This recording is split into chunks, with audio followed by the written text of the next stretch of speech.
Ya, ia le atua le nei tae au. Mea voi le loutou soifua ma le tātou wola. Ya, ele leile ali e whaavau no nā alofa. Kai vo il tau tatalo. A tau tū whaatasi. Ya, ina ia whaawau lava le. O kalame le atua i le ola male.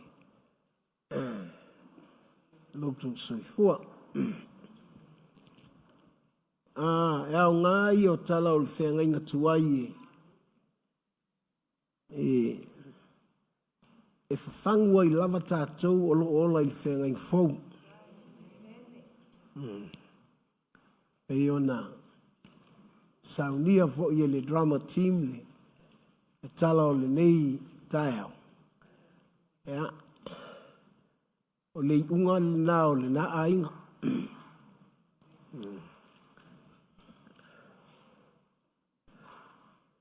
Whanau le nā levi. Ea, ma au mai ai mea tau salvi. Nona winga. Ea, na umaloa. Le tamaloa le nā malana whanau. Ea, ua le toi iai loni salvi il whale o le atua. E au ngā mo tātou. A tu te loa i awa noa e tu umai e le atua. Ea, mo oe ma. Thank God we are living in this New Testament time. Yeah, opportunities for us because of Jesus. Wale ai se tangata e mawhai o na taliina le fasili lea po le whaola tanga lea o fina ngalo lea tua e liu tino tangata. Na uia lava e mawhai o na tali oe, tali au, tali tātou uma. Amene, ya e au ngā la e leo le atua e a lai o na whaale tonu lava noa o le tangata lava ia.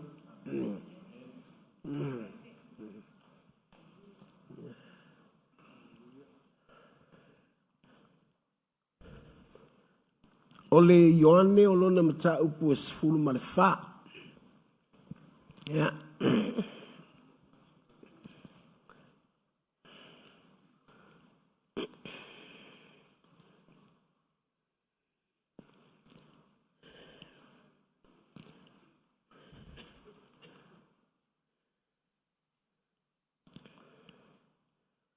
Yeah.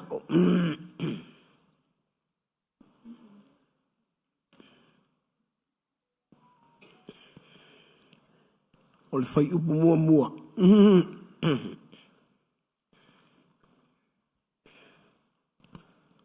Yeah, e o le sifuru ma le wha. Lea tātou whai tau whaatasi ai, whaamana mole lau, so tupe. E whaale o tele ane ai lau. Whai taunga le tātou tusi. Ione sifuru ma le wha. Ia, ma whai upu sifuru ma le wha na e pito i lunga. Mua mua e o le sifuru ma le wha. Ia, watu ilo nisi tusi seisi taimi. A tātou whai tau whaatasi. Whai tau iam. Aua le atua tuvale o tau loto. I o tau whātou tua i le atua. I whātou tua mai fo i atia. E tele mena no whai mota o loto ma. Ana le ai, o whai atu ia te outou, o te alu sauni se mea no whai outou. A whai fōi o te alu sauni se mea no whai outou. Outou i sau, o te talia fōi outou i e whaatasi maa. Ina ia iai outou le mea o te ia. O outou loa le mea o te alu ia. O outou loa fōi le ala. O whai mai toma ia te ia. Leli ie. Ma tau te le iloa le mea te mali watu ia. Ma tau te mawhaia whape whea o na iloa le ala. O whetala i atu Yesu i ate ia. O hau nei le ala. Ma le upu mone. Ma le ola. E lea la tawase tasi tama. pe a le ui mai ia cha. Ana i loa o tau wa, pa ua i loa fo i o tau lo te ma. E a mata fo o na i loa o ia o tau. Tau te va ai fo i a te ia. O fai mai Filipo i a te ia, le li ie. Ie fa i loa mai te ma i a te i mātou. Ngata i leo o mātou mana. O whetala i atu Yesu i a te. Filipo e. Ua loa lava ona o ia i a te o tau. Ai te le i loa e hao. O le ua va ai mai a tau. Ua va ai o ia le te maa. Pese a fo i te whai mai ai. Fa i loa mai le te maa i a te i mātou. E te le ta tonu ea. O a ua i te tonu le te maa. O le te maa fo i te tonu i a tau. O upu whaetala tuai a te o tau. O te le tau tala fua na oa. A o le te maa lo nofo i te tonu i a tau. O ia lava na te whaia ia ngā luenga. I o tau ta tonu mai a te o a o te tonu o le te maa. O le te maa fo i o te tonu i a te ai e lo lea i o ono o ia ngā luenga. E moni o te whai atu i a te o tau. O le ta tonu mai a te e whaia lava e ia o ngā luenga o te whaia. E whai fo i ia mea sili ia mea. A wā o te alu i lo te maa. O mea o mafo i tau te ole atua i lo wingoa. O te whaia lava. E na ia vi ia le te maa o na ole atali. A whai tau te ole atu se mea i lo wingoa. O te whaia lava. O le lasi ava noa.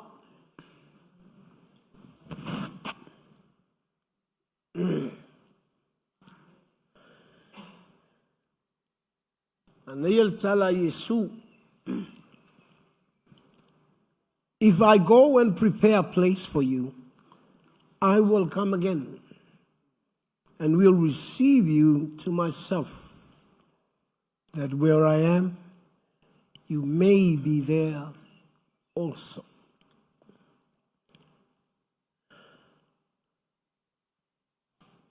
Fai mai wala na o ma fau i le whaitau le neia a Ioane. Nango i le whailoa mai a Yesu lo na toe sau. O ni lava o loo whaamatala e Paulo le toe a fio mai ana tusi o le momor te Salonia i a wapehui tusi whaalinga ma a iwa sau noa mai a Yesu ia. Mai tele mea fale te tele mana naia mansions. O loo i le langi. O loo whaatali mai mo o tau.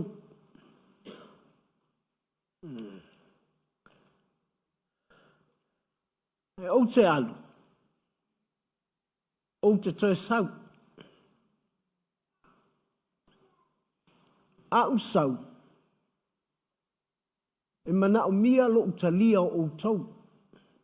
Lolo wingo le talavo i lea e te le pule po u te pule. I lea manoa. Na o Yesua na te talia tātou.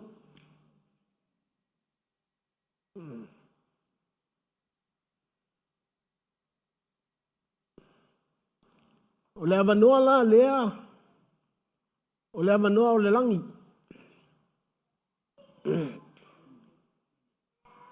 A lea ua. Au mai e ala i a Yesu. Salvi. O le whale whai au Israelu no whai ai. Maua i lea manoa. A o lea manoa lea. Ala na u whai atu o le toi a manoa a lea. Langa na o Yesu e mwhaina talia le tangata.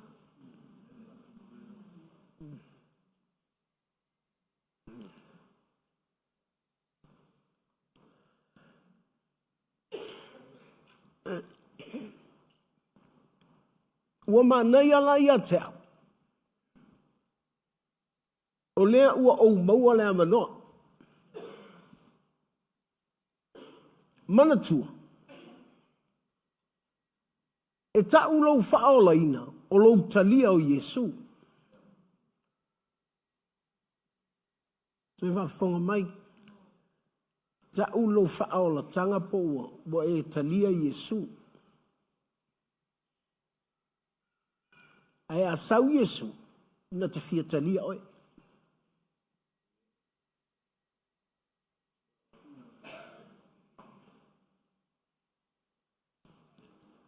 E halalana o vai atu. Te ua tamimita ua tatalia Yesu. Ai sau Yesu na te le receiving a taita.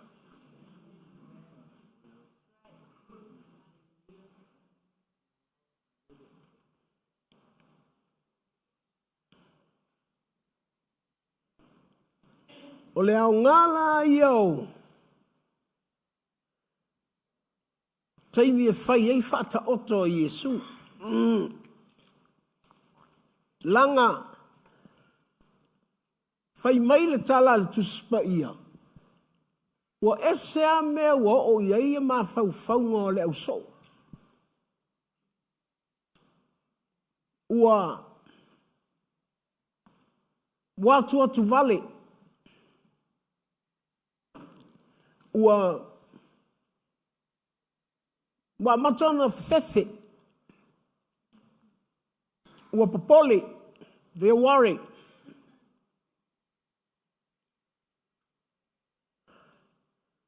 A wala na popole. Po ua fefe. Langa ua sauno so o Yesu i ala tau. O le ate te ala tau ma Yesu. O le alu Yesu. Ai tu ula tau.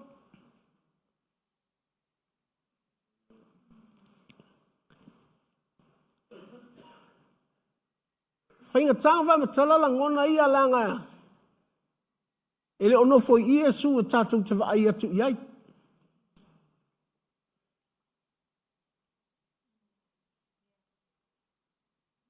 A o tangata o le nuu lea. Po le tele o le au soo e o mai. Sua lau tusi le isaia lo le mta upu eiva.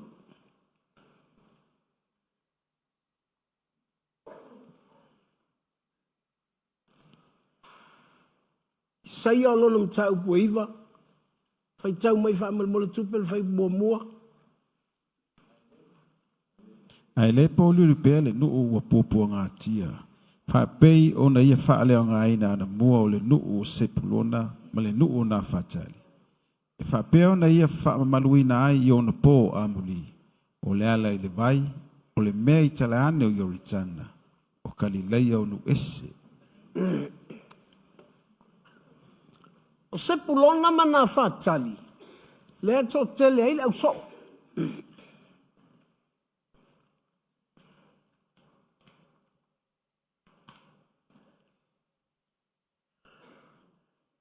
Ai whai mai tala i saia.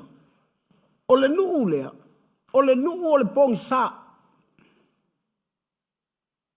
Sa ola tangata i le pong sa. Ai whai mai. O aso amuli. O le alatou wa aia le malama lama.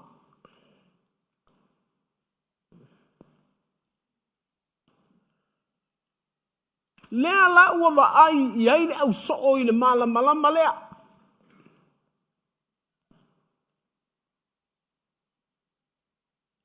E whawhanga. Le fia afe o tangata. E whaamalolo mai.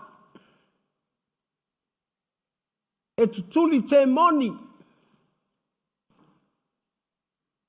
O se mea fou. A ua wa ai i ai mata o tangata ne e muli ai Yesu. A o tangata e o mai nuu ia. Po o i tu a inga ia. Se pulona mana whatali. Po Kalileia.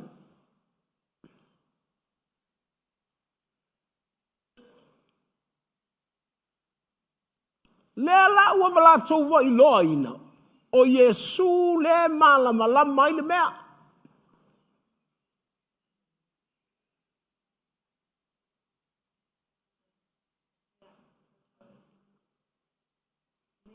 O Yesu le ai. Whaatutu ai oti. Whaamalo ai mai. E whawhanga ai tangata. Tutuli ai te moni. Ua lantou I loa le pongi sā o Satani. Ua fefe. I le malama le ua lantou wa ai ai.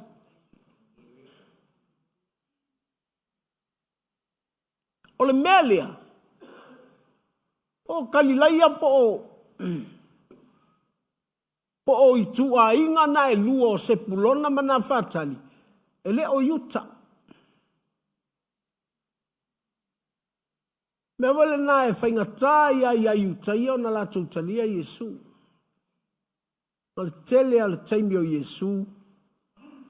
O Nasareta ma Kalilaia.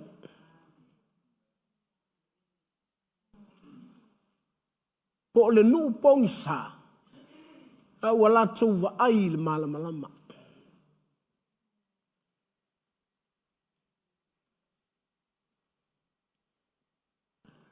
Mana tua voi o le tala. Wa su e fasioti. Yesu a pepe. Na vele ai kupito. Ia o le taimiro sangal nana. O ai lunga I Nasareta.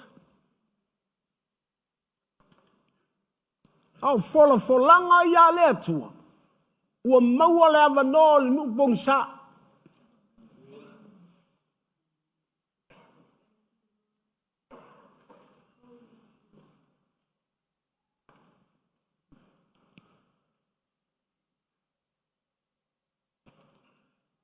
A fai foi e.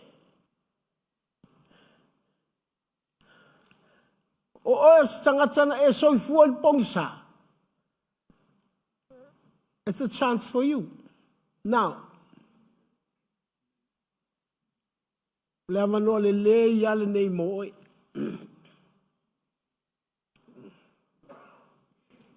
O le amanoa.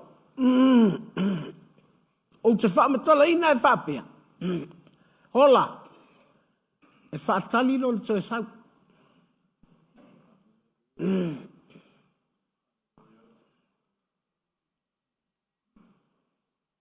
O le winga o lautala. Ua fefefe leu so. O le vai atu. La toe alu le malama.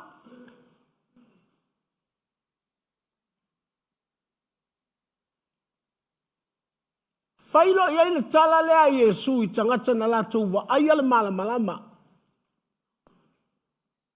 Don't worry.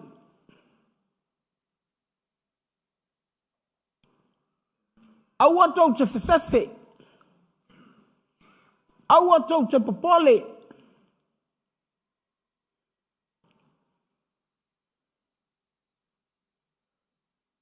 O meilo Yesu. E mawhai o na o walu. A o le tau whaatua e aluatu I a tea.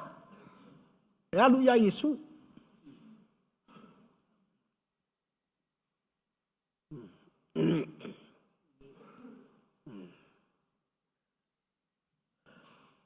Failo le Yesu le tala lea. E ala na o walu. O te alu so ua oi le tama. A o le tama. There are mansions there.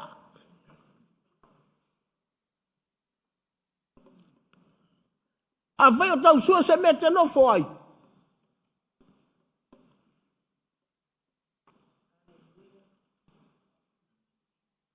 A fai e whaatau waa se mea o loo e soifua ma e olai. There are mansions there.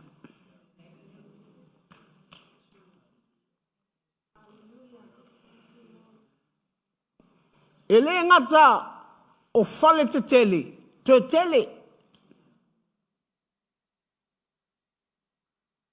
tele mea tau teno no foi. Ile maota o lo tama. Ai au walu. O te sau.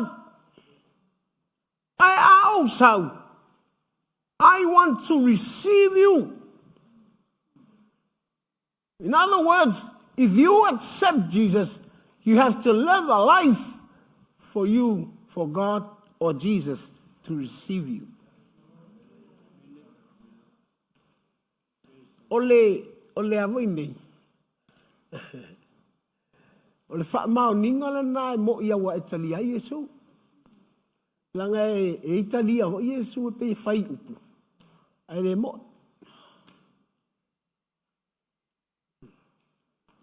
Ai le leila lota mimita tua tatalia Yesu. Ai sa utalia ta ita Yesu.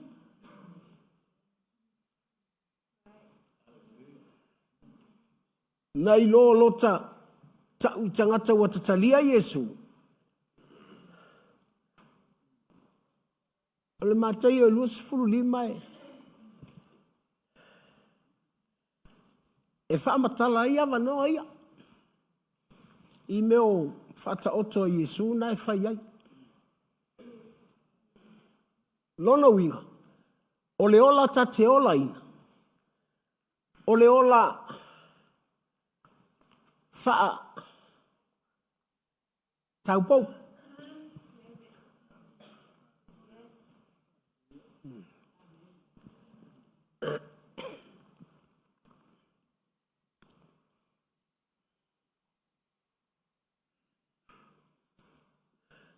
E o fo iai le ola whaatau pou.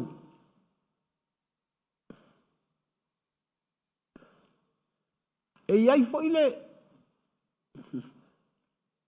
E leo se mea whaau popo, but you have to complete. Ona e ola ina. E ola whaatau pou. O le tau pou. O le tamai tai e le ino whatani. O le a whaai poipo.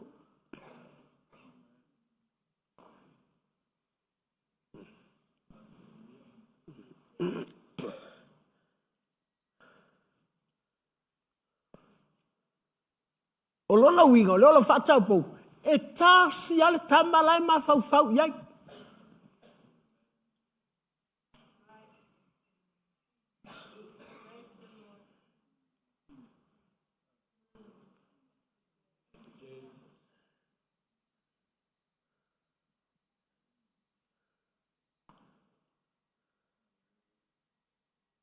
Melena e alaina no foi le lalolangi. Ai le ni o le lalolangi. Aisea, o le nofo whaatau pou. E tasi al tangata lai whaatali iai. Na o le whaa to a whai a wā. O le whaa to a whai a wā foi. E le i whai a mua sana teine. E le i whai a mua son to alua. E mama ia. I le tangata lea a sauna te.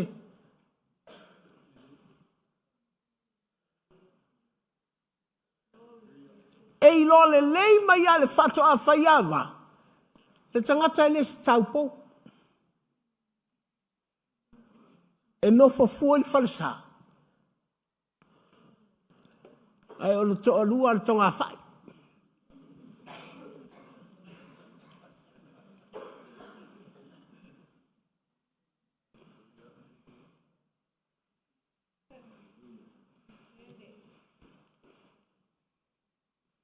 E whao ngā fua ele lotu.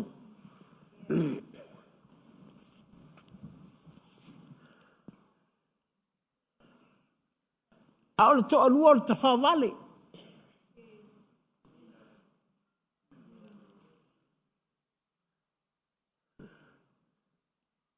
Me voi lea, e fiu wale lotu tau wha malama le anganga pa ia i tangata. E pomi sāle mea. Aisea, langa o le anganga o le whato a whaiawa. E te tau ona masani e le tau pou.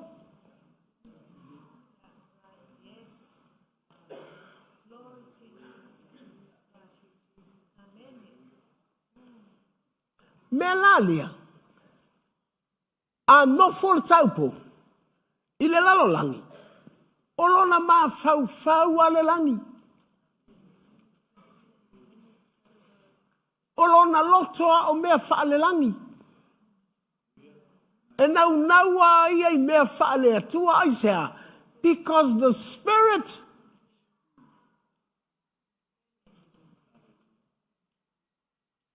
lea nganga o le fatoa whaiava. Lea ia te ia.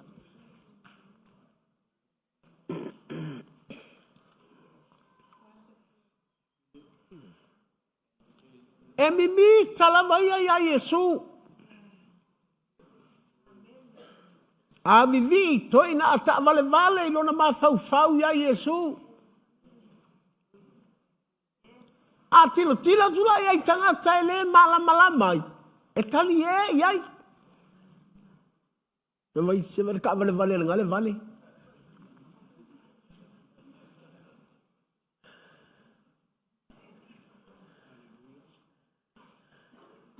E vale na e sa me pa o le lalo langi. E se me o le langi.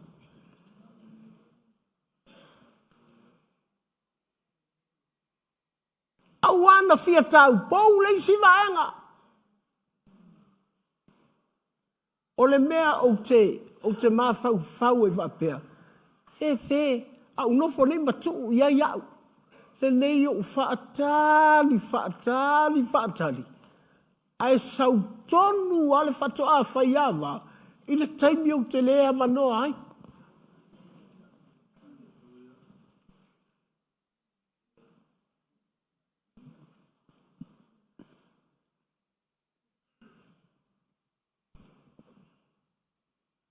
Tilo e se lo whawhitai le atua. A mena tala alisi tangata. Ia te au. Kuki, I never heard in your church, come on, preach, come on. But when you preach, your church silence. And I said, because they listen.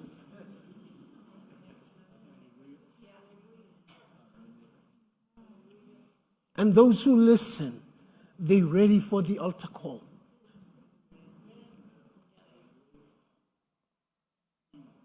Aua foi o lotu Pentecosto. I se mitau le langona leo o le whaila le pisa leo lotu. Come on, preach, pastor! E whekul mala au le tau.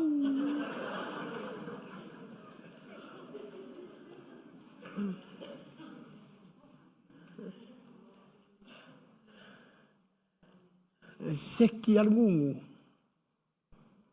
Ala el watu ama zoom.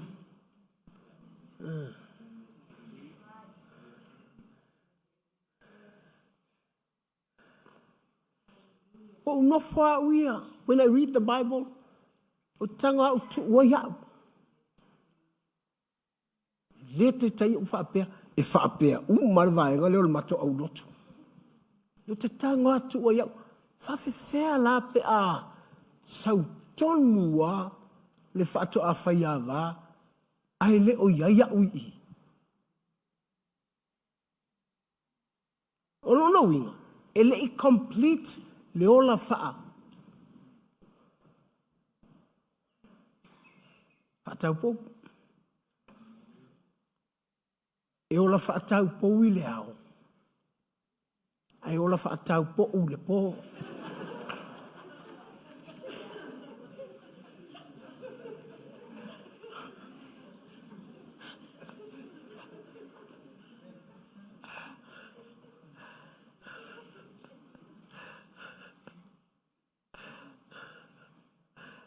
Tanga popolo tua oi. Awa te fai ai na le popo a. Te fo wala I titi la unga fai at sinata lata.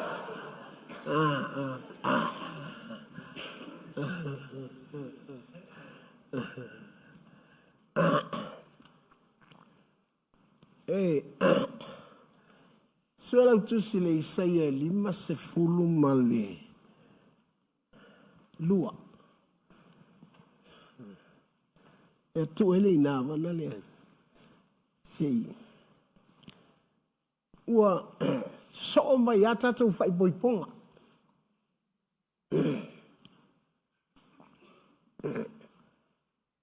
Wata ua lai lo uloto. Mele o le tapena ina o le. O le tangata e fai poipo.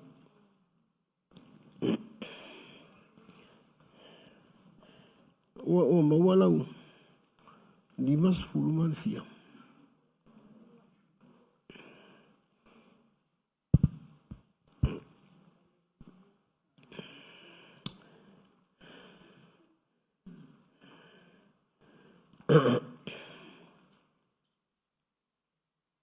E o le fai upe fa.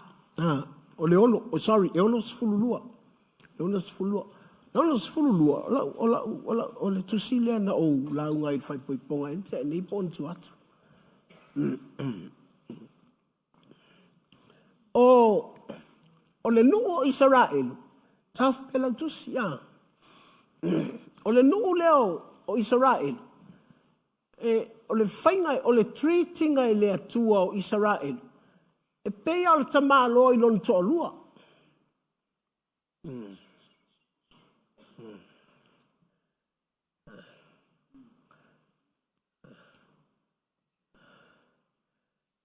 Ea, whaalonga tā Israelu. Ea, o tuli el tamaloa. Ele i tulia la el tamaloa. A o lea mio leanga o le fafine. Wa o i papelonia. Ea, la tulo lea, matua isa sai oe. E nu una o le tete anga vo o le atua ma Israel. Ma e fitu se furtau sanga pe ova. E le se tama i taimi ana tete ai le atua ma lana mana mea o Israel. O le lai profeta ia Isaia. Ile toi foi mai o le. O le ava le atua.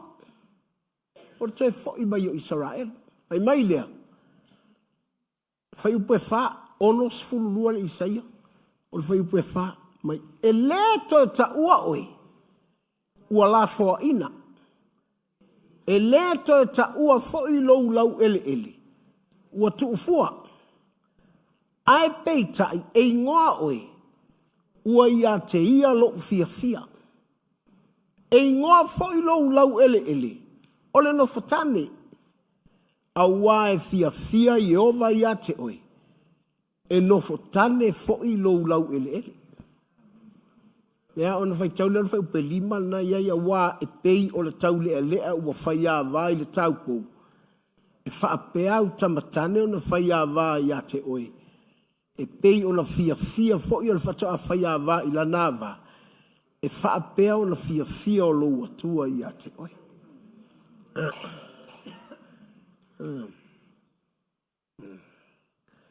O le tautala i titi la o le ava le atua o Israel. Lea lana ingoa ia tu la foa.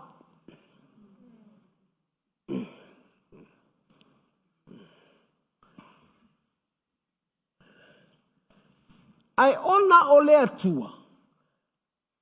E faila na fea ngainga malana ava lea. Lea laio na wha matala mai e paulo le tusio e feso lo na mata upu e lima. O le tane ma le fafine e whaia le whea ngainga lea e pei o le kalesia ma Yesu. Nala lana wha malusia e lo uloto lo utala noa i le mele. Langa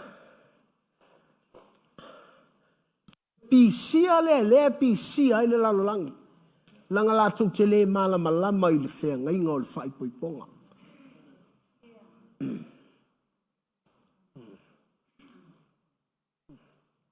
e fa ola ina a o le fa leanga fe ngainga ia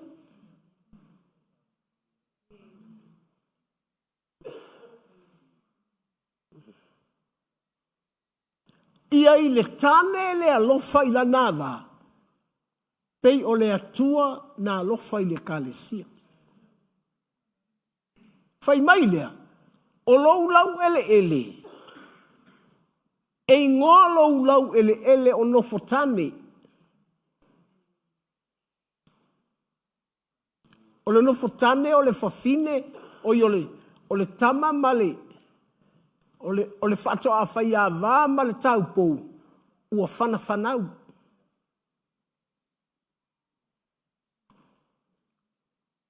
Po ua whanau. Ua manuia ua whanau.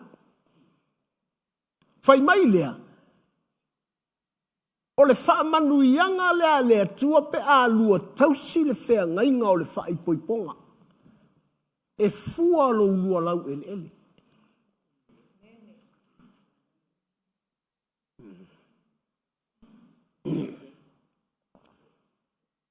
O lona winga. O le toia fio mai o Yesu e whaatali tātou.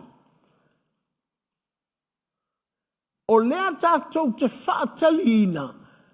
Ma o tātou loto ua whaamanuia. I le fua o le ele lea tātou te olai. Aua. A e vinga ngei e vavesau. The question is, are you ready?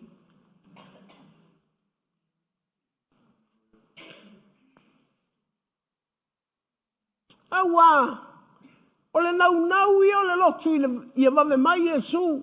A fio maia, church. Are you ready? Where's out? Ele lei lalo whaama tala to le me la vea I oe. Ina ia eilo, sauni ma leiloa. Hola, e sauni, e whaatali le na titalia oe.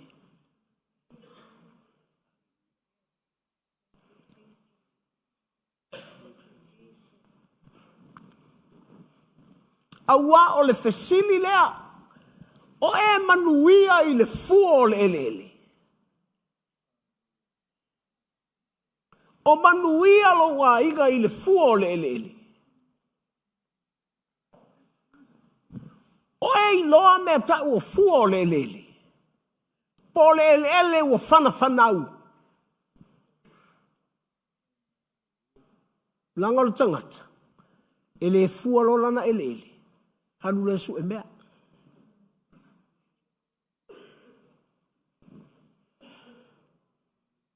Ele fua lola na ele anu loe no.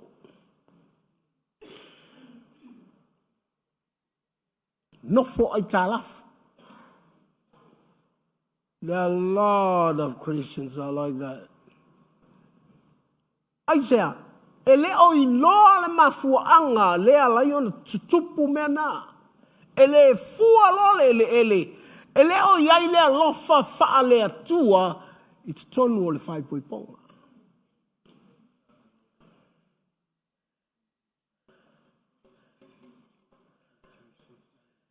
Awa tangata. Wamana o vavela vale a fio mai o Yesu. Ai a olo ina whaamatala le lei altu spaia.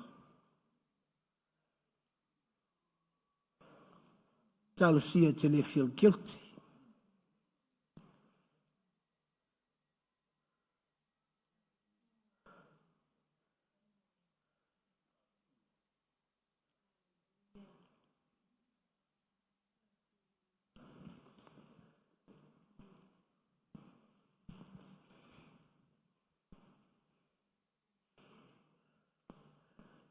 Langa ele fua lola lau ele o kuki. Ele longa se me sulu solo iai.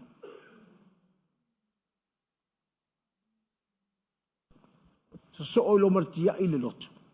Ai lo su ese me olai. Ai le o talia le fesili le la. Ai sea e me ala into tupu mena. Ai sea, why? Our lands are not bearing fruits. Why? It's because we break the covenant.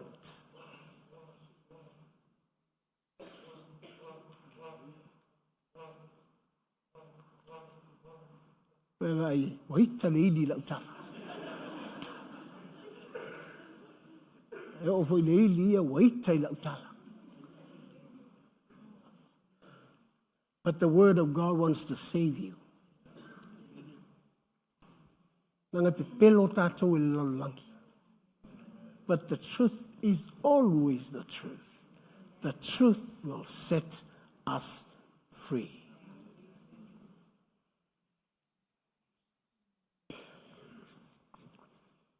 Au si tai le whawhine.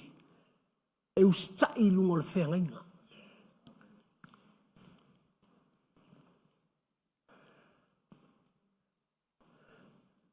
Ue te u si tai e tau I lea lofa o lau tani. U si kai a oe because of the covenant.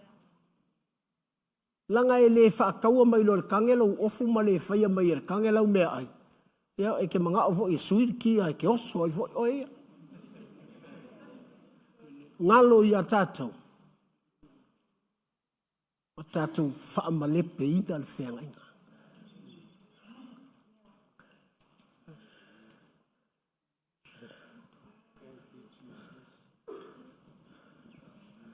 Lawinga o tala voi lea e.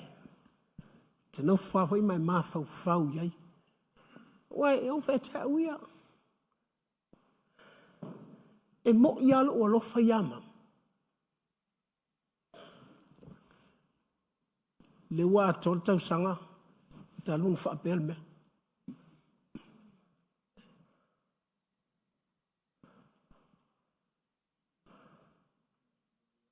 I thank God for Mom. Na manu lofo ma mamu o maso. Leiva fitu. I was on a deathbed. Leiva fitu na uta oto le moenga. Na le ulu ai ola.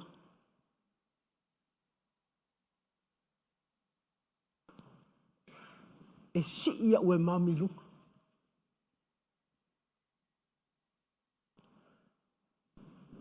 Na mai lo loto. Le dio a fua lo lau ele ele.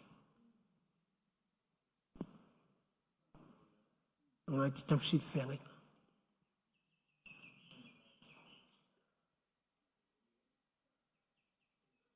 Me velalena, po a me te tupu I lau savalinga. O te lewa aini me tinga.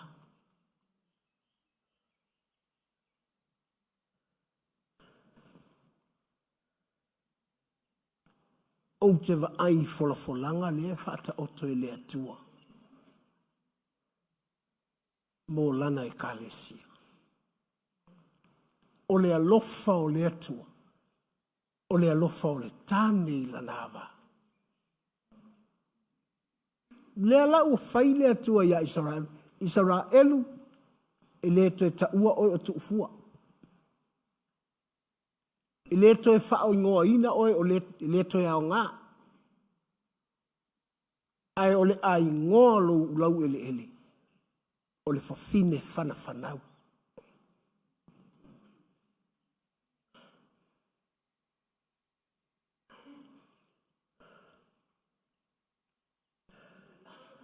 E mawhai au na toa se furu lau whanau. Ai le fua lau ele ele. Ai mawhai toa tasi lau tama. Ai matua fua lau ele ele.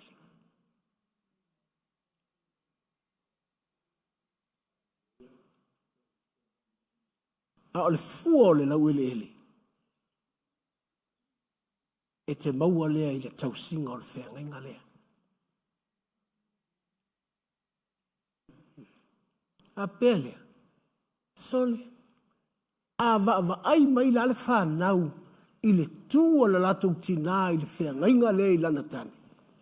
A va ai le whanau I le tū o le latou tama I le whengainga lea e alofa I lo latou tina. Apea. Te vai atu le e whaafua e le atua. Vai atu le tutu mai al whanau. E whiwe whao ngāre suka e le uma. E whiwe whao ngāre kanga laisa e le uma. E whiwe whao ngāre.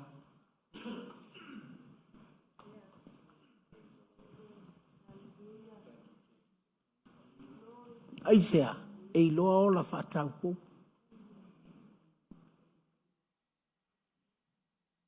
Nanga o la tau pou le na maua mai el whato a whaiawa. E mā whau wale tau pou i le wha to a whaiawa. Le winga o le tala. E nofo ale le kalesia malona loto e piua ia Yesu. E le lua ngia lona loto.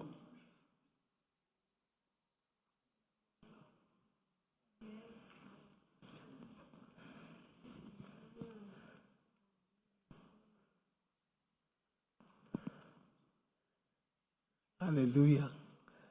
Awa fo i lea. Le wano no fo mai luma o Yesu. Whaapea le mā moele o Yese oti.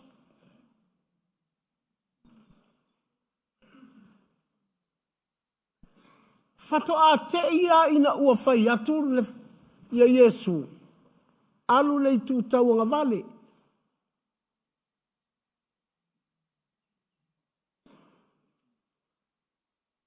Ma le vai atu. Ele o ia se mā moe. Ele o ia ele se mā moe o ia le oti. Peto mumua iai o. Doesn't change. Aisea, langa o leo langa le nā sāwhai. E whaatali ai lea whio mai. O Yesu. E le ipopole i le ola na ola ai.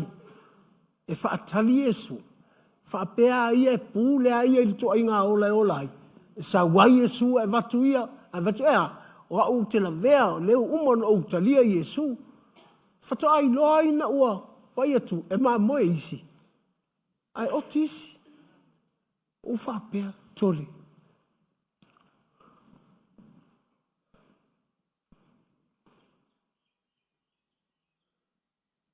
Sa te tau ala i le oti au na nei loa o ia le oti. Au ane i sau fua i martuli o ia i o le whare oti.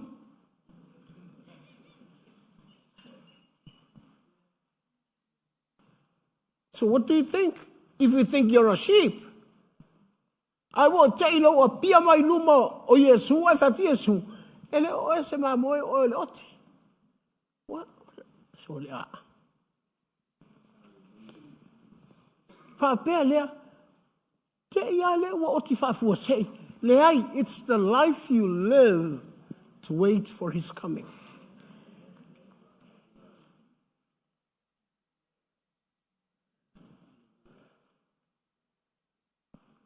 Paua o le ola, ai sa lei loa o le ola lea whaa.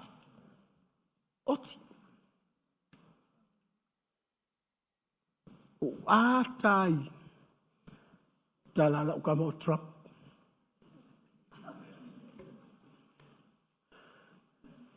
Mai a e leo tele mai tangata e te whamawalunga. A e leo lai titi e whai mai tala tangata e te valea. So e like, e se mahalia ia.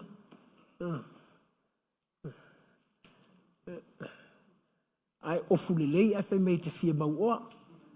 Ai o fuleanga e whamei te mativa. Tu sa wale lope o fulelei pe o fuleanga. O ala o aula ua pe sal mali ho tala tangata le. E me tala maloa. Ai a fia nei le atua ia te oi. E pule al tangata pole alan tala fai atu ia te oi. Lau te leilo.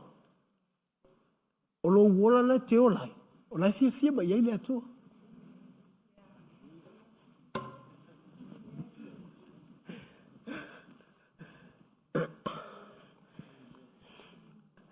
Wa voi le tatu ti le lalo langi le lei. E fai le lo se mea fatu tala ia oe.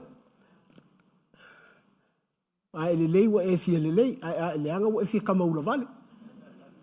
Wa le lo pe te ula vale pe te leanga. Pe a. Ai sa o le lei ia. A e ola ina nei le ola e fia i le atua ia te oe. Po le a le tala tangata e whai lau sunga. E ke fia oe lango lai fia mai le atua ia te oe.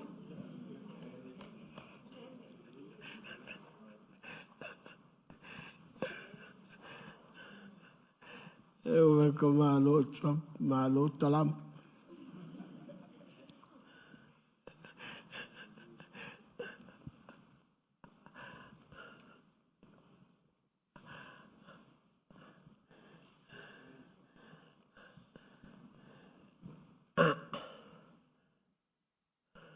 Ole olai. Olai expecte le atua tātou te olai.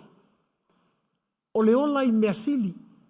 Ole ola e whai mea sili. Nai le mata upule nao li ane sfufa. Ole wingol tala voi lea. Whai mai le tala a Yesu. E whai e lo utama mea sili.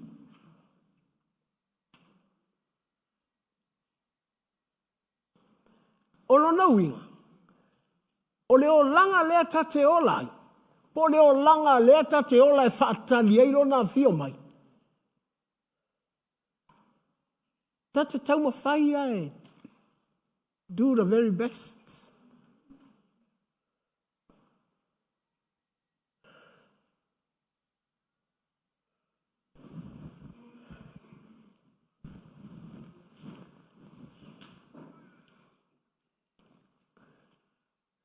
Mana ia io.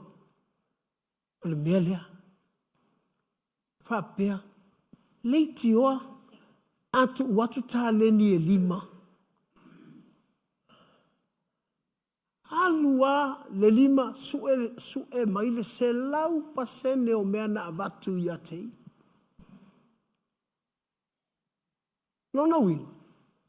Le wana ola ina le ola lea. Whaile me ilunga atu o le mea na avatu ia tei.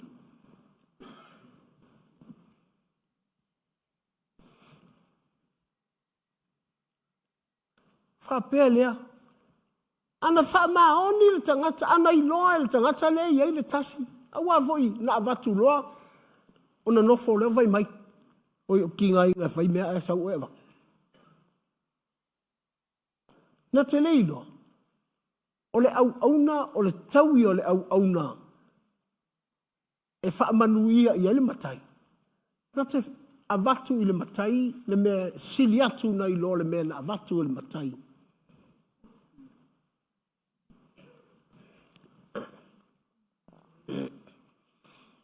Ia, wa uia. La vele vaenga le nel tas. Ai ana ini afameu te la vele afameu.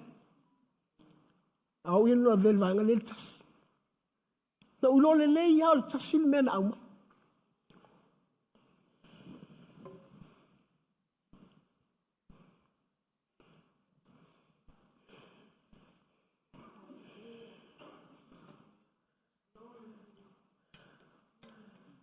Mele o iai, bo umar tasi. Umar sfuru kasi. O or sela umar kasi.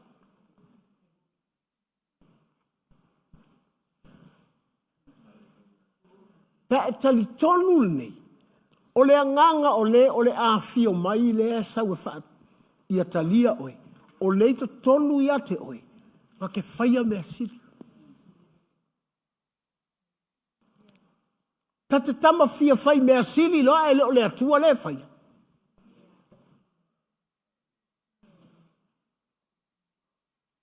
O le winga lau tala voi lea e. E le nofo le au whai pese. Manuia loto tangata le au whai pese. They pay the price for that. O le winga lau tala voi. A e fia au whai pese le LEM. Pula mai a matai toa. Wa mo lista ngata na wa longo o te fia ia ia au whai pese. Le umianga i ola au whai pese ma ko kia ai. Fa ku practice ele sa. Fa ngoi anu fea. Na te leilo. I le mo fuan mo mea siti. O le atuala. E lo le ia le atua le tangata na te leo la le mea sili. A le ana au mai ei lava no. E o ai lana whanau na au mai ei lava no. E lango ka mai tia le ino fai mea sili. E sau I mea sili o ma ave.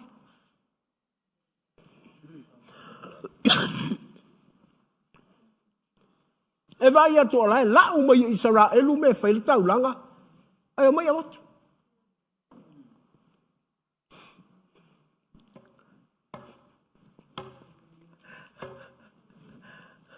Ano loa le toilet, anu mar pepa le toilet de la kofale.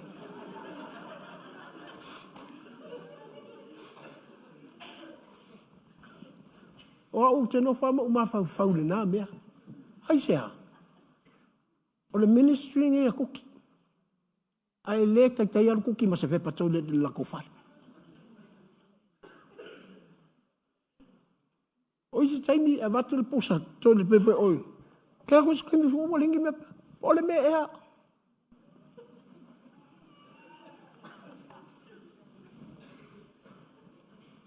O tangata, ele fefefe. O le kele yo ume whainga luenga o le ilo loa uma le whainga nifasa.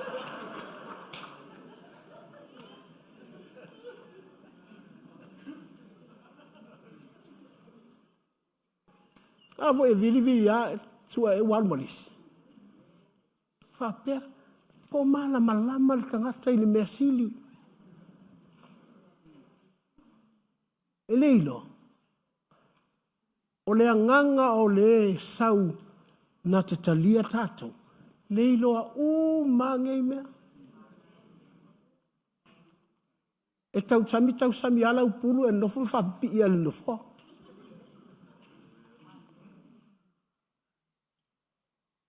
Ai te leta I te e whapi I ale nofo o tau whale.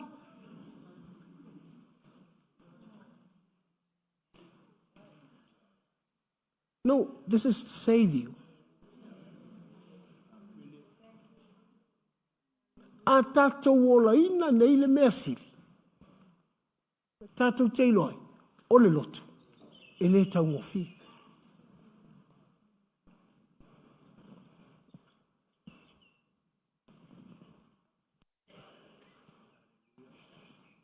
Pawhoi o tātou whana, teiloi e lau whana oi, ele I ola rātou le lotu na uolai. O le lotu na uolai, pa e whaasolo atoa.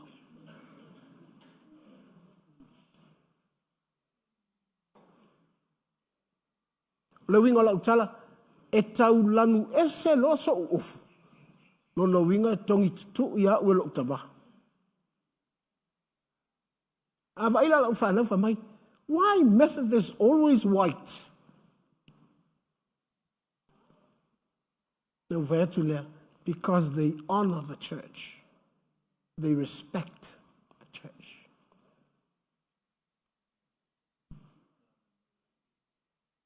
Ai sea, foi e loa le lotu. Paua leo le lanu e loa il farsa, o pa. Ele alu se si mase pa ele maumanga. Ele alu se si mase pa ele faloloa. Ele alu se si mase pa ele matafanga. Ele alu se si mase pa ele fangota. Paua leo le lanu e alu ai le lotu.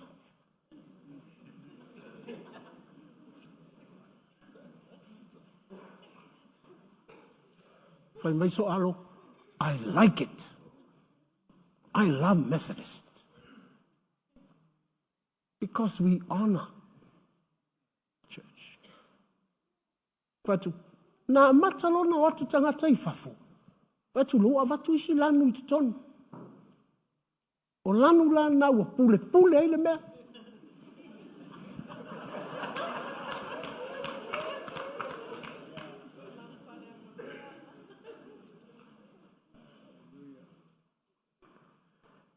O haula leo te whaapea, e se le mānaia o lo tātou I loa le lei mea ave I le whale o le atua. O te leo whatu pae. A whatu, e se le mānaia, do the very best. Hei loa e mānaia le pae. Koe vai ama ta whanani, oka, e pai pai.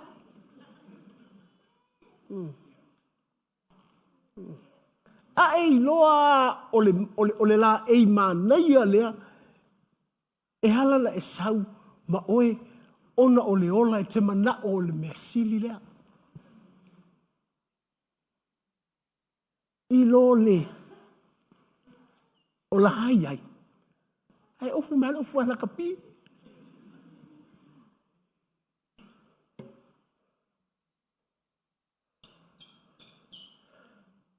Sau ale si fai fe au na maa o ngai. Te ang tu spa ia, fai mai atea. Sau la unga i ne tatu maleva. Sau la unga i, fai mai. Sole. Maa ngoi ia yor kou loko. O fak ea. Ele hai ma se su te ako lak ma se pu lou tu ton. Oi fak oi le hai. Le hai. E ako oi fafo.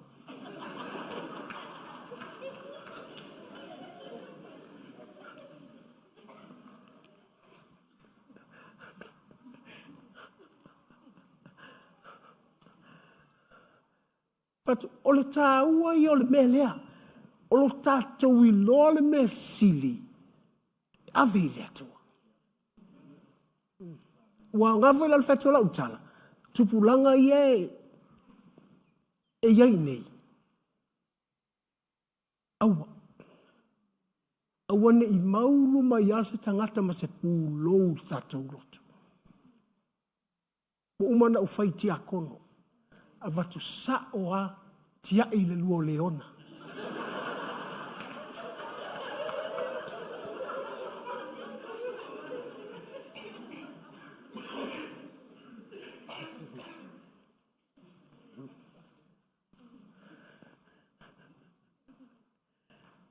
Paila iei a whai mea sili nei. A whai mea sili nei. E te alu ma le atua whai mea sili lo ainga.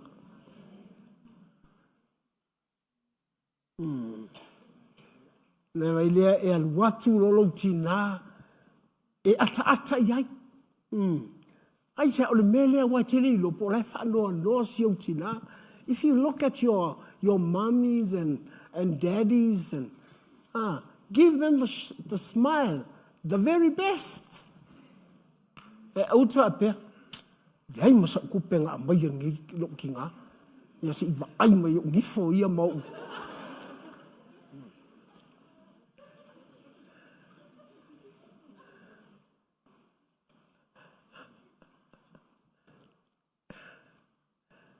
Wa o ta ia le lotu. Te le mana o te sau whaali i tau roma. Te le fola atu ni o wita mani a. Le hai. Ia whai au ma whaata inga. Ia o wolai le mea sili. Tu sape na le tasi le mea na au maia e le atua ia te au.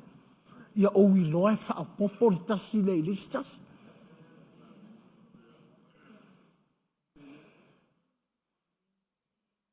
Ona o wola hina leo le atua lea.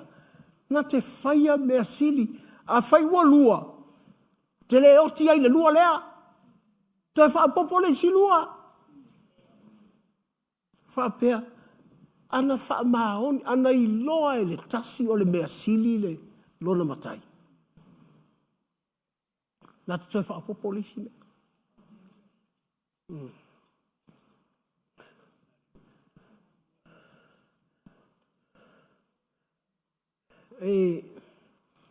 Ia taimi ta te mana o ia whaise mea i le lotu wo i lea wala wina me whapena. Ia e ta te, ewe taimi ta te alofai o ni o ta fōsinga le lotu e whaise mea.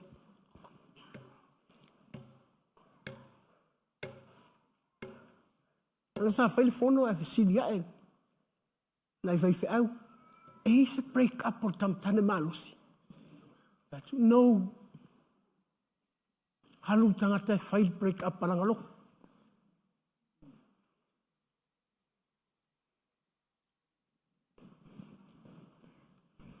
Haisa, te manao i e tiro kilo mai ale loko. Ua lako rika i tai o le loko e whai mea sili.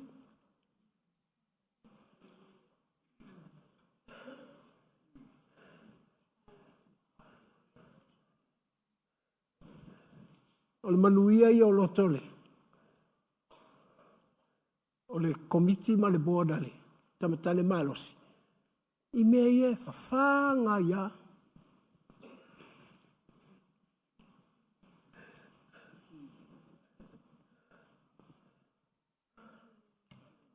Hai mai le sau noanga le si whai whea ule fōna. O kere ma whai ale mele whai ale ale ia.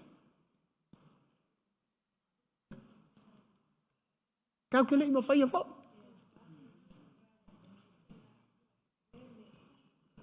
But because God in us, He do great things.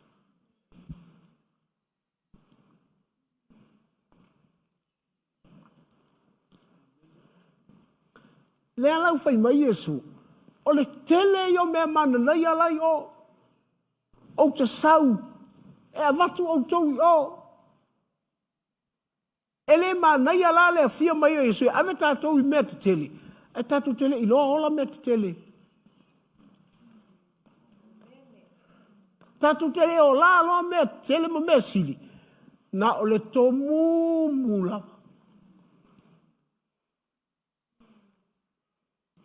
Tō mumu o le whale pe a le lava le mea ai. Tō mumu le wheresipi pe a le lava le puti.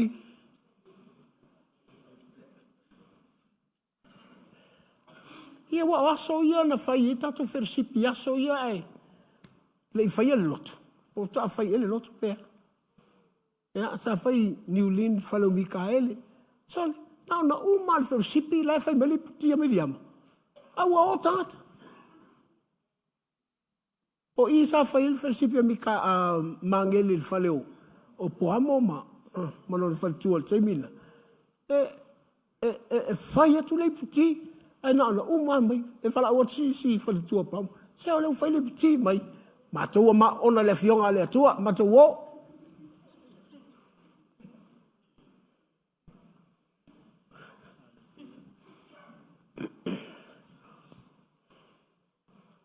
Leu wha pelea. Fe le mea lewa iaile. Mahola. A watu iai mea ai ho.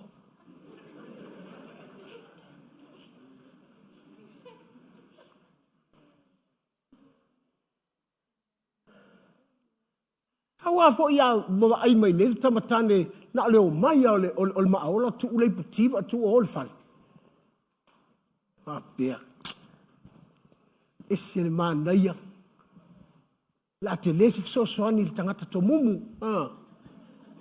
La woso ton ka kinga inga le fali pukia li ale ka ko le ai. Ai fai atu le tangata mai. Te oi va aio. Sila ile atu fai mea sili. Sila ile atua fai mea sili. Nai wa ilea. E tafe atu.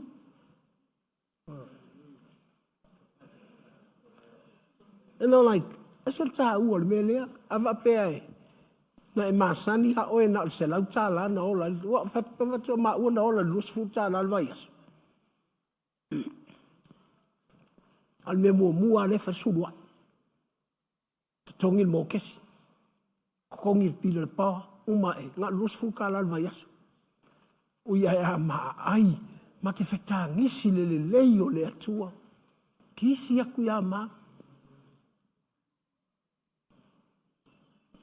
Ta te lei loa. O le mea siri le mea lai whai.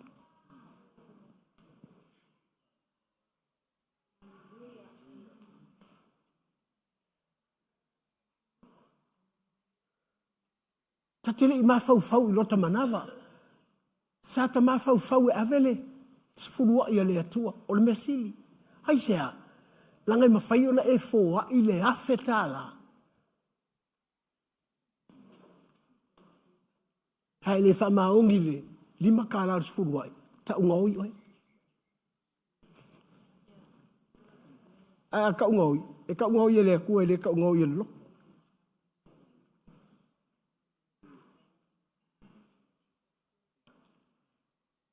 E le mana ia le, fai mai lo talo atu e fai mai le atua. Ngā oi. Le whapelea, o fiu ka kalo e le kali mai ia le atua.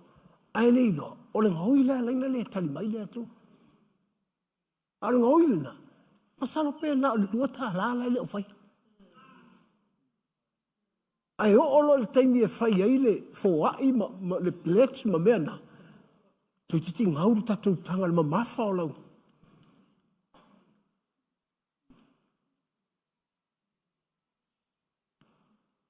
e te malama lama lo e te ola i le mea sili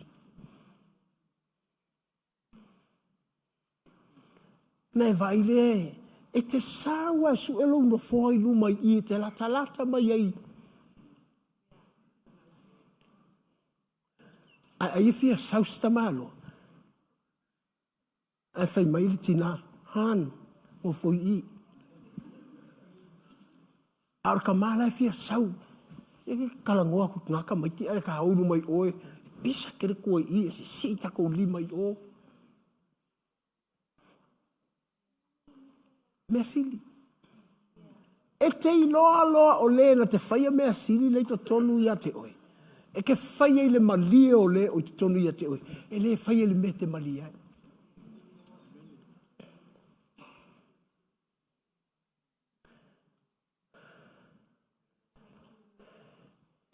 Hallelujah. Ai le fia ia o le atu. Melalena, a tatou whaatali nei le sale fia mai o Yesu. E sau a fea. E te le pole le taimi e sau ai. You have to worry how to live the life to the very best.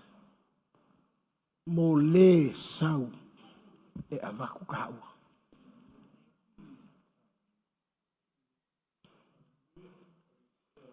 Amen. Ia, e tanga popolo fatafata mai. Faya oi a te oi.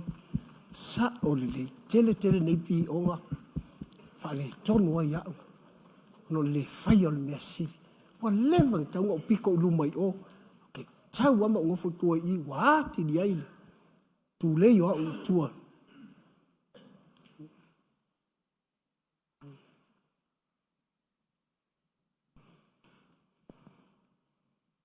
Si le ro lima i leto.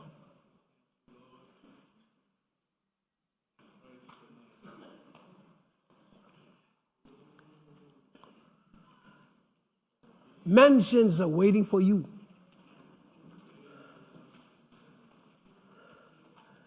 O fale te tele, mea mana naia, mea sili, lai whaatali mai mo oi.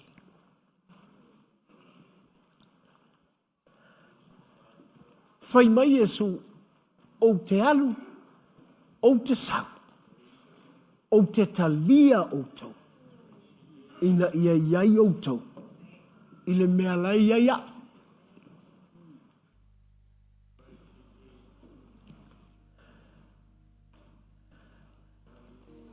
E te le popole pe vave mai. E te le popole pe tuai mai. Pe sau le tae ao. Pe sau le auli. Pe sau le leva o le po. Whatever time. But the life you live, it's a life for you to ready for the coming of Jesus to receive you. Hallelujah. O le confirmations for ile ilo ai wa etalia Yesu. Ai te ilo esel mana i ol melea na matuafu pe wa file mu o ile uso. Na wa fai mai Yesu o te alu. Wa'u maletama e te tonu ia te oi, ia te utou.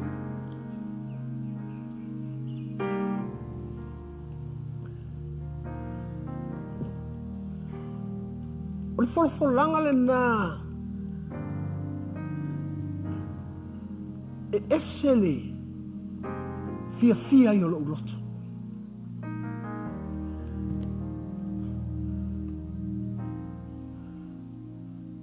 Pena whai atu lau tala e.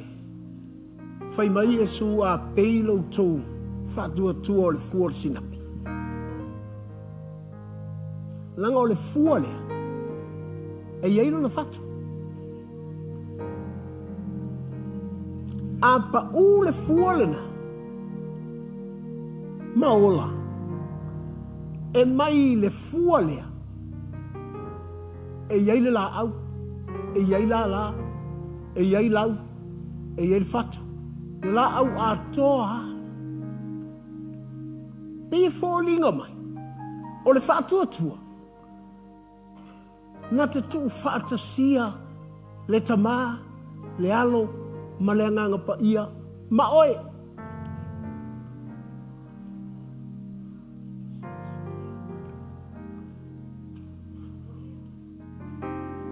Ona whaile o oe maona la la. Whai mai Yesu e la auia.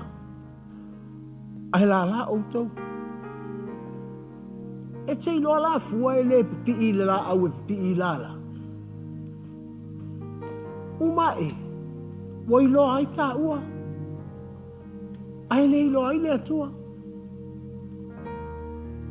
O le lotu ai. O le lotu a Kuki. E le ai a whapea. O le lotu a Yesu. O le mewa ta'u i fua le ali ia i le lotu ai le sana lotu o le lotu a Yesu.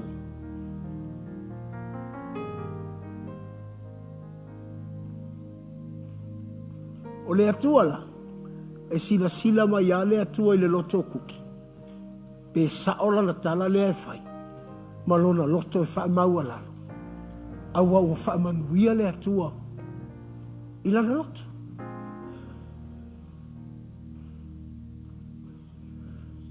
Wa ole mea lea lainga limit wha manuia ngol tangata. E ngalo le taimi na tau a matai se mea. E maua loa mea. E iloa loa tangata. Sumai, fia mai ala o fionga la apostolo. Lau la folea. Lau sua lea. Teilo. Ua fia me fola va pena. O te nofo ama vavao lo uloto.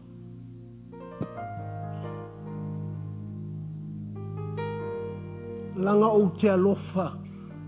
I le o i te tonu i a te au.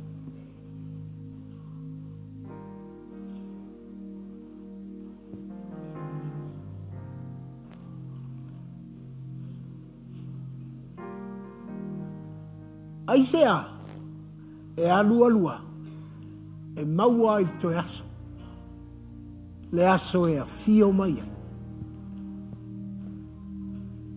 Ta tau poua.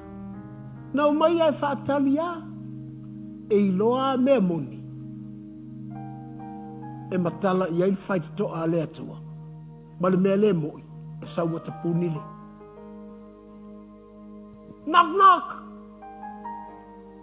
What do you want? Can you open the gates for us? Oyoto, I don't know you. What? O fea ni tau pou e lei loa le whato a whaiawa.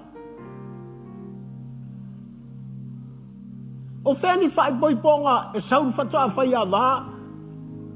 A o langa kani le kenge whai poiponga. Ke lei loa oe.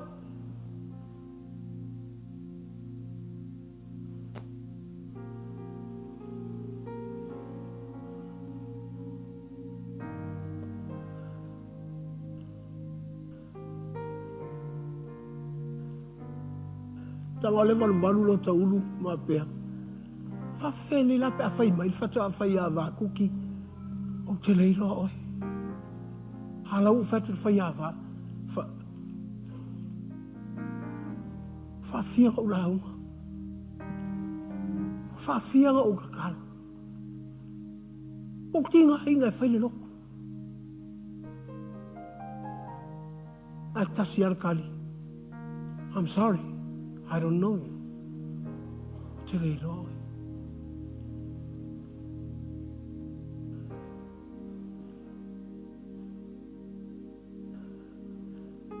Ai mai lo le nganga o le atua ia te au. There is a life for you to live. E iai le ola i ka kaunga e ola inga. E ilo ai o e pea. Fio mai Yesu.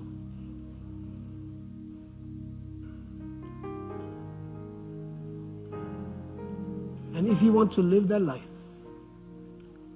this is the call for you.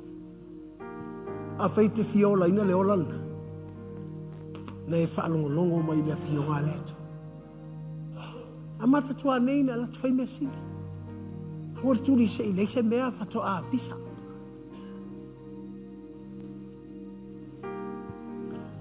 Whamasani ni mativa.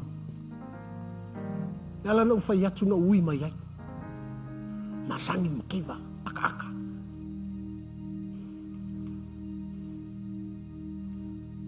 Toa file mule loto.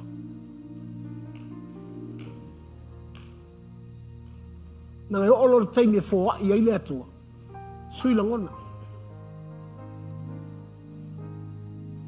Taimi lele o sila fia le tatou loto lau sua. Au ngana te loto maulalo ai.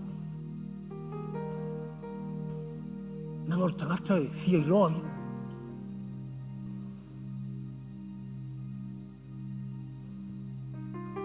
Ai ai le ola e te ola ai.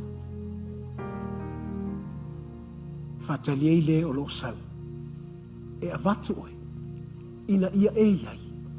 I le mea lai iai.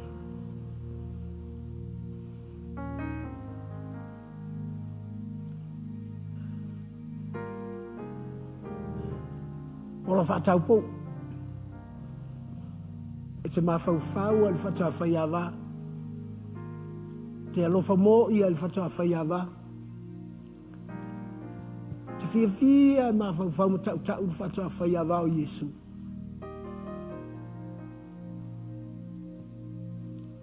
Pei titi alau whaasoa. I le whaarawe lawe a se mea. I lo roto i whatua whai awa. Hai sea. Se umalo motiva. Ai te halu i whale mansions. Lai whatali mai, mō tātou. Ai o la ina nei, e te nofo i le lalolangi. Ai le, se tangata o le lalolangi oi.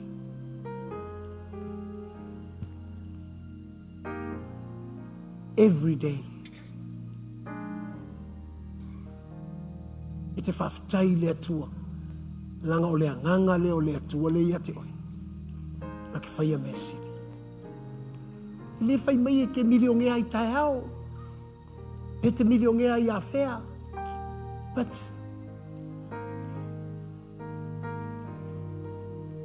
e te tango atu i lo wakali i wapa ulonga loko i lalo. Whaku inunga. Ai sea, o yor tangata whai mea sili. Te le mga e ko i lalo.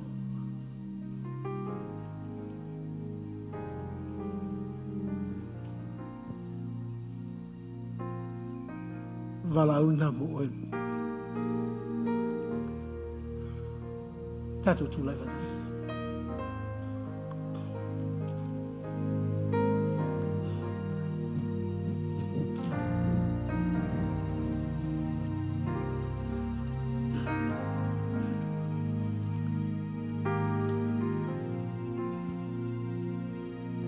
Thank you, Jesus.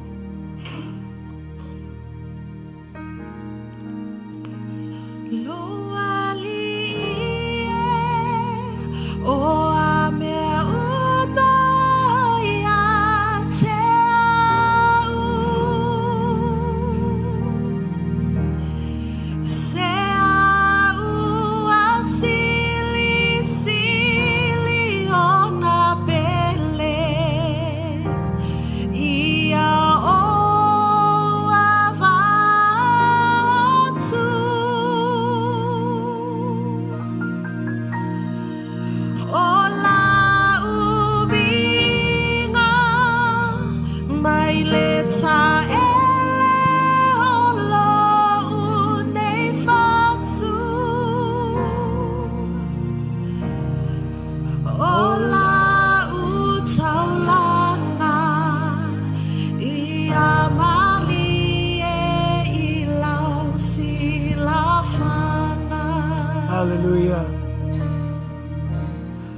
wala ule mo e. Never know the name. E iai le e fia mai. Sau e watu oe. Fa mai asau. Na te fia ta lia oe.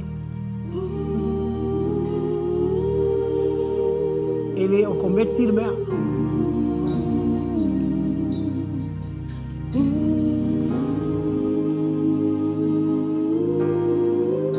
Malawa te sua ka whengai. A mole mole talo mo I la tau le ua mai. Aloalii mai le 𝚟𝚒𝚍𝚎𝚘 o lou nei whatu.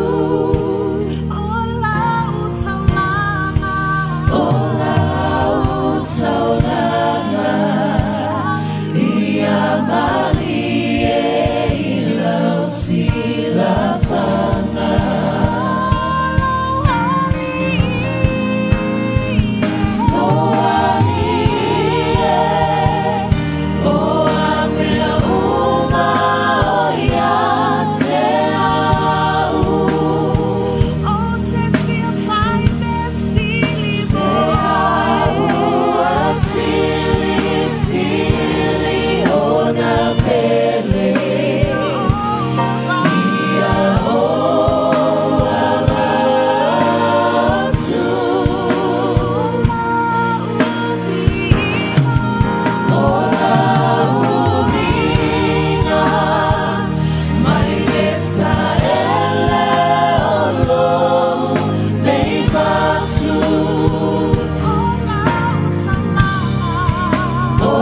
𝚗𝚘𝚜𝚗𝚙𝚢𝚑𝚜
Mole, so va venga talo tu mola tu famul mole.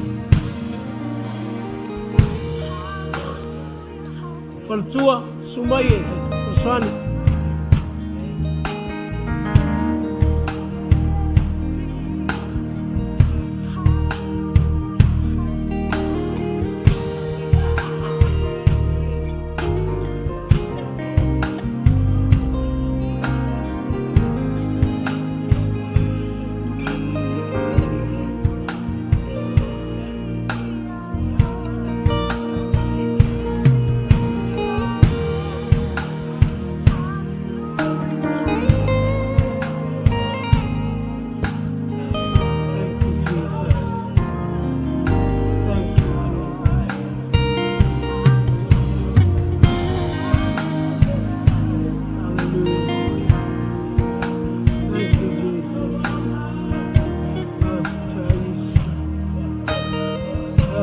Yesu.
lau whakakai le tua i le kai au.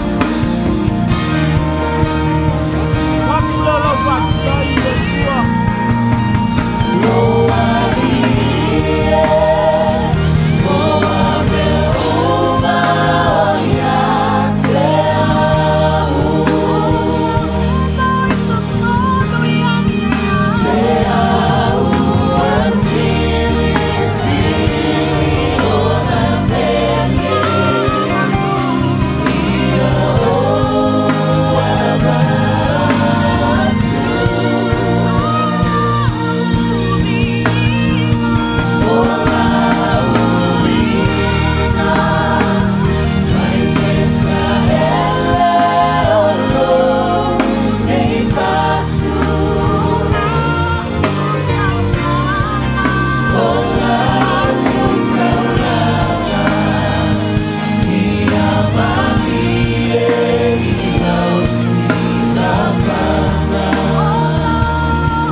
LEM Maola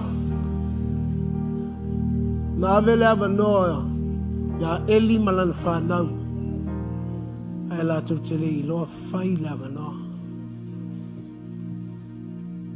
o le lui le nā mo tātou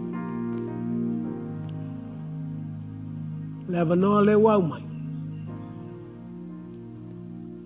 aftai o longa lua le anganga o le atua I lo loto e la ngona te whaamau lalo I le atua. Vane leo lau whaafitai I le atua. Mai whai atu I le atua o ai au le tangata. Wea lofa mai ai ata. You give me many chances.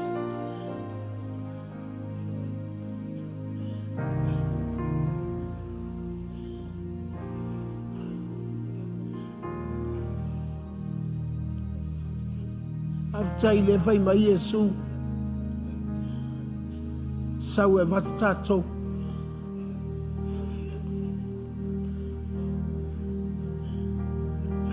e whalongolongo nei whaimatalanga tusinga Paulo e telu whalinga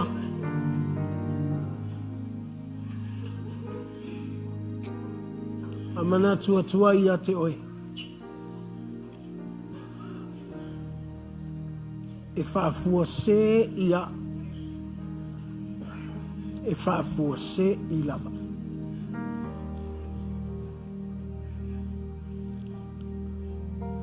aftai whai mai Yesu e aru ai a mailo nā nganga pa ia I tangata e muli muli a te a vai oil tangata e muli muli a Yesu no nā nganga pa ia le wava noa e ava noa mo oe I taimi uma.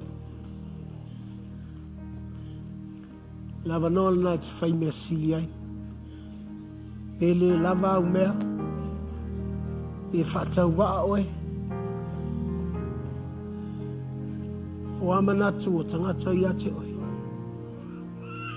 Ai a fia le atua I a te oe. Ona e te whaamua mua I a te ia. E tā ua oe I a te ia. Langa le anganga o le atua whai mea sili. Lea I a te oe maa. Aftai atu le I le atua.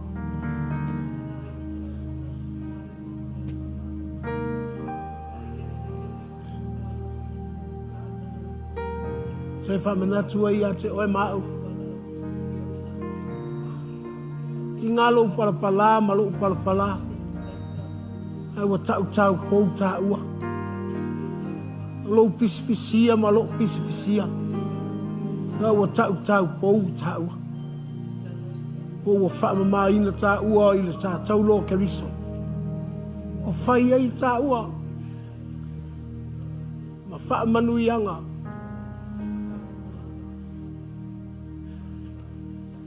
Ina ia. Fau tane. Lou lau elele. Ia whanau. Lou lau elele. Ia whanau lou whanua. Me te ola ai, oe, malo ainga. After te man nei te au. Te e te alofa i a te mātou. Ele umalo alofa i a te mātou. Te whetalai mai mo i mātou. Nei a tupu pe o mātou loto. Lo mātou wola. Fia i a te oe lo mātou utu. Tuna tu lau kalsia o mau manuia. Lau wha malo longa. Lau wha saolo tonga moni. Ia saoloto ma le wha maoni o tangata.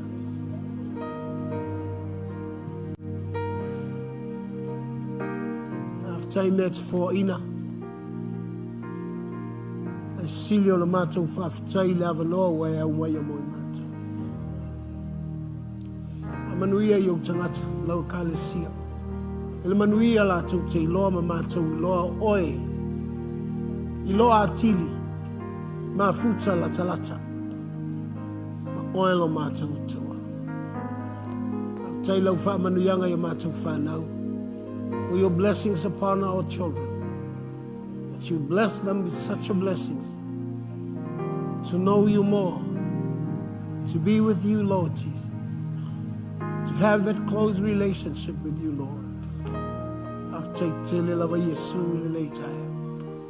Mātou te wha mawalalo i o luma. Ma wawa e alofa mai moi mātou. Hallelujah. Si ileo lo lima.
Mātou lunga lau manuia le atua le tamā.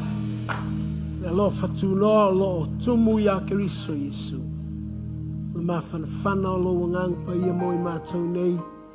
E oi le whawawau, e whawawau lava. Atou a langa whatasi a mene. A manuia lau tua oi.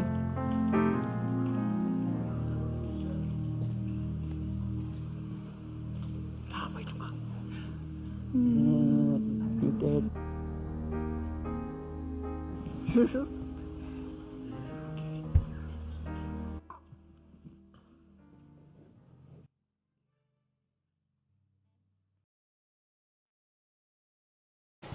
Hey sis, where are you going?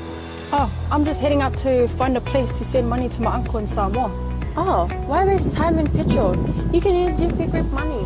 You can send money to Samoa and it's really fast. Really? Yeah. Can I sign up online? Yeah, it's really simple.